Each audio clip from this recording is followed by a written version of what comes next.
नमस्कार, मी सुमित शंकर सावंत आणि तुम्ही पाहताय TV9 मराठी। या बातमीपत्रात आपल्याला बऱ्याच महत्त्वाच्या बातम्या बघायच्यात। सुरुवातीची एक राजकीय महत्त्वाची बातमी बघूयात। ठाकरेंनी 2.5 वर्ष घरात बसून फक्त कामांना स्थगिती दिली।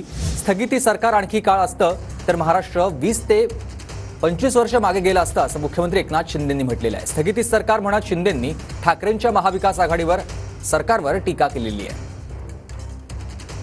सरकारमध्ये राहण्याचा नैतिक अधिकारच नव्हता।